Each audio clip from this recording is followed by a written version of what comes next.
Hello students, स्वागत है आप सभी का एपीजे ऑनलाइन क्लासेस पर। कक्षा 8वीं विषय हिंदी अर्धवार्षिक परीक्षा सत्र 2025-26 का ये क्वेश्चन पेपर आ गया है। जैसा कि आपको पता है, कल है 24 नवंबर और 24 नवंबर को आपके हिंदी विषय का पेपर होना है और कल से ही आपका अर्धवार्षिक परीक्षा शुरू हो रहा है। तो बहुत बच्चों का डिमांड था कि सर अर्धवार्षिक परीक्षा का क्वेश्चन पेपर कैसे आएगा, तो यहाँ पे मैं आपको पूरा क्वेश्चन पेपर यहाँ पे दिखा देता हूँ। आपका जो समय रहेगा बच्चों वो 2.5 घंटे रहेंगे, ठीक है।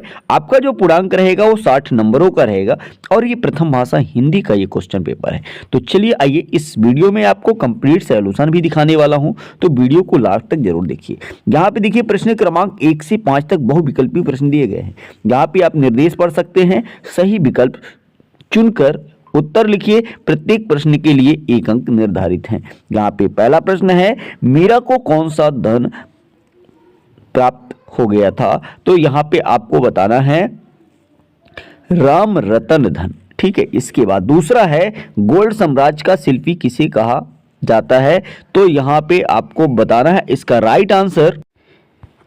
इसका आंसर हो जाएगा संग्राम शाह, ठीक है। इसके बाद दूसरा देखिए, तीसरा नंबर, बिरसा मुंडा का संबंध निम्नलिखित में से वर्तमान के किस राज्य से था, तो यहाँ पे आपको बताना है झारखंड। इसके बाद आगे बढ़ते हैं, तो यहाँ पे आता है प्रश्न क्रमांक इसी का चौथा, गीता का मर्म पाठ के अनुसार शिक्षा प्राप्त करने का उद्देश्य क्या था, तो मानव कल्याण करना। इसके बाद आगे बढ़ते हैं, तो इसी का है 5वां नंबर, क्या है देखिए, हाथ पांव फूल जाना मुहावरे का अर्थ है। ये सभी क्वेश्चन आपके एग्जाम में पूछे गए हैं, तो यहाँ पे बी नंबर इसका राइट आंसर है, घबरा जाना। इसके बाद आगे बढ़ते हैं, तो ये है आपका प्रश्न क्रमांक 6 से 10 तक, जिसमें आपसे पूछा गया रिक्त स्थानों की पूर्ति कीजिए और इसमें सभी अंक 1-1 अंक के हैं। यहाँ पे प्रश्न क्रमांक 6वां है, वर्दे कविता के रचयिता कौन है, इसका आंसर मैं आपको बता देता हूँ। 7वां नंबर है, आर्यों के प्राचीन ग्रंथ डैश डैश हैं,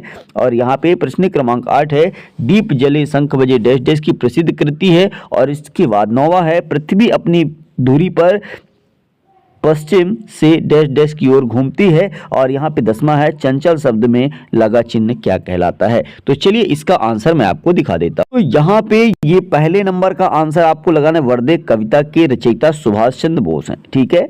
यहाँ पे 7वां नंबर, आर्यों के प्राचीन ग्रंथ ऋग्वेद है, ठीक है। इसके बाद 8वां है, दीप जली शंख बजे नरेश मेहता की प्रसिद्ध कृति है। इसके बाद यहाँ पे 9वां नंबर है, पृथ्वी अपनी धुरी पर पश्चिम से पूर्व की ओर घूमती है, ठीक है। इसके बाद 10वां है, चंचल शब्द में लगा चिन्ह डैश डैश अनुस्वर कहलाता है। इस तरह से ये आपके प्रश्न क्रमांक 1 से 10 तक का आंसर कंप्लीट होता है। यहाँ पे आप पूरे आंसर देख सकते हैं। इसके बाद आइए हम आगे बढ़ते हैं, तो ये रहा आपका प्रश्न क्रमांक 11, जिसमें आपसे पूछा गया 11 से 16 तक लघु उत्तरीय प्रश्न दिए गए हैं और निर्देश आप पढ़ लीजिए। नीचे दिए गए प्रश्नों के उत्तर एक शब्द एक वाक्य में लिखिए। प्रत्येक प्रश्न के लिए 2 अंक निर्धारित हैं। यहाँ पे प्रश्न क्रमांक आपका 11 रहेगा, नव संवत्सर किस राजा ने प्रारंभ किया था। इसका 12वां प्रश्न है, योग क्या है, और 13 नंबर है, अहिंसा से गांधी जी का क्या आशय था, और यहाँ पे 14 नंबर है, दूध धारा क्या है। इन सभी क्वेश्चनों का आंसर मैं आपको आगे बता दूंगा।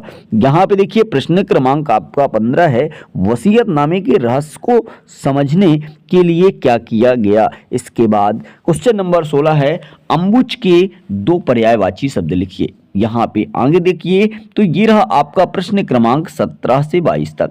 निर्देश आप पढ़ सकते हैं। नीचे दिए गए प्रश्नों के उत्तर 30 से 40 शब्दों में लिखना है और प्रत्येक अंक के लिए 3 अंक निर्धारित हैं।